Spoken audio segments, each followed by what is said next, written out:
threat or a stimulation. But the question is, if 100 opportunities present, how many of us on how many occasions really truly kind of do what is right? Or at least, even if we do something that is inappropriate on account of the company's official stance, do we in private have the courage to say, actually we did it, but I don't agree with it, or I don't necessarily, my heart is with it. I think that's good enough. You have to do what you have to do.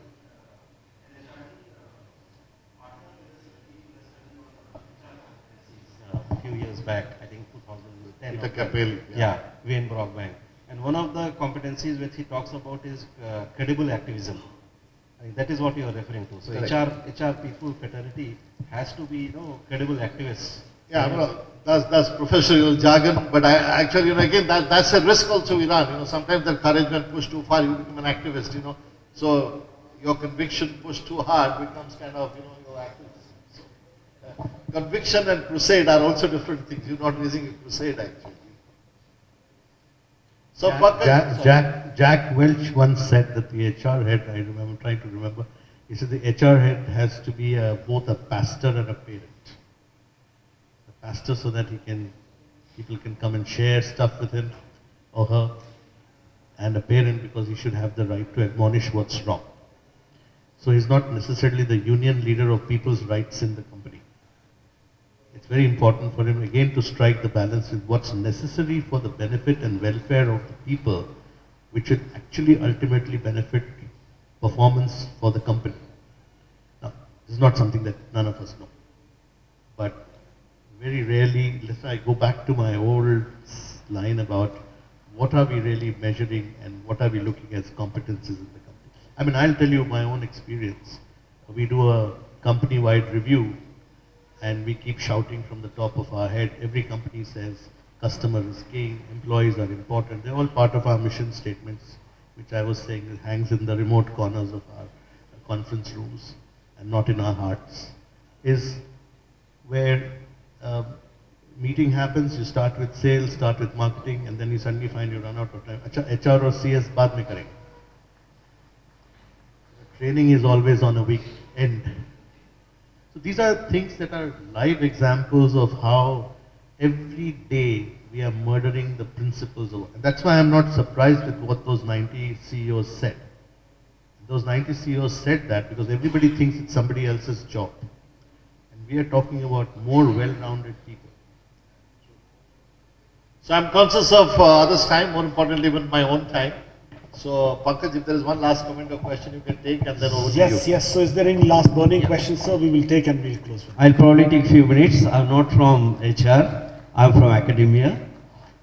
First is, I thought of making some comments and then probably some views and some questions.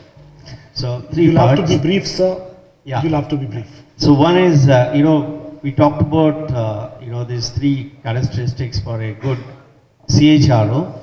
I think also it has to be definitely of CEO's characteristics. It starts there, from there, and then you expect also CHRO to imbibe that. Second is, the comment on whether young are more courageous. Yes, these days we deal with all young people, and I find that one is courage, and also the pretend to be very confident. I don't know whether they're really confident, but all of them really pretend to be very, very confident. But the character is something which I completely agree, that something which probably cannot be trained, as you grow up. Because you bring with your value system, the kind of family you come from, kind of students you have interacted with, peer you have interacted with. So it becomes very difficult to, I think, probably train into that aspect. Yeah. And third, I thought that, with courage, character, and confidence, it has also to be seen in the light of three other C's.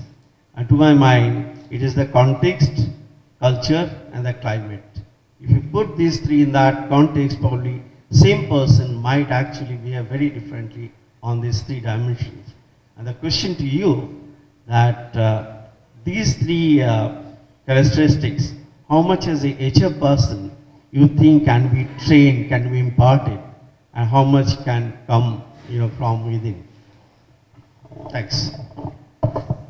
So he's created a 3x3 for you. Well, I don't know the answer to the question, honestly.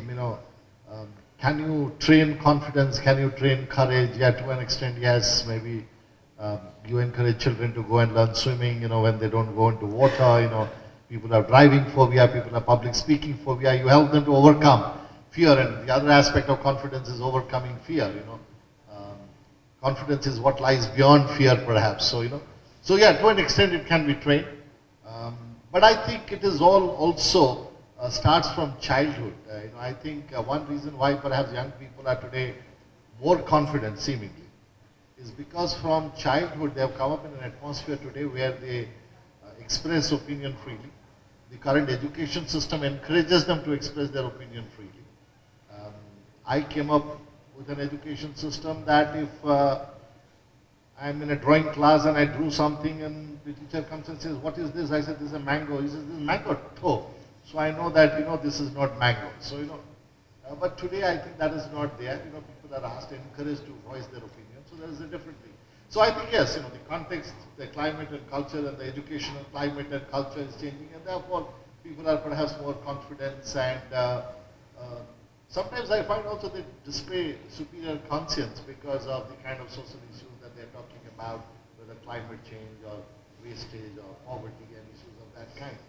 So yes, like everything, to an extent you can train it, but a lot of it is also the context in which you grew up, what you saw, what you understood, what you imbibed, what literature you read as a young person, what characters remained in your mind, maybe current generation, another way is troubled by their own the cartoon characters and maybe all those video games, whereas we brought up with a heavy dose of mythology and panchatantra and something else, that kind of brings something different. Thank you, sir. We'll talk on the drink, sir. And I would like to say that I had this doubt, and we have come up with a way to really sensitize, because I don't think it can be trained. So what we do, in our School of Management, we get leaders and achievers of the country and come and speak to the students as a part of a course called Leadership and Vision. And I am seeing the impact, that cannot be trained, but I think definitely it can play a great role in sensitizing the youngster. So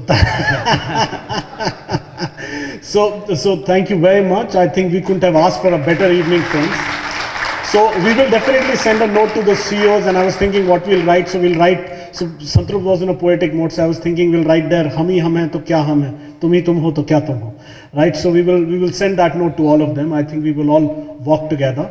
And as of now, we will walk together for drinks and dinner. And before we do that, let me request, so as you all know, Santrupt has been the past president of this body, National HRD Network, and I'm going to request another past president, Dwarka Nath, to please present a small memento on behalf of National HRD Network to both the wonderful speakers who made this evening so special for all of us. So really, thank you so much, Sandip, and thank you so much, Santrupt.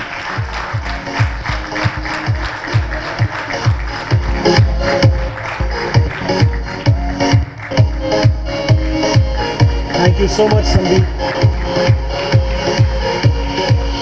Thank you so much, Santrupt.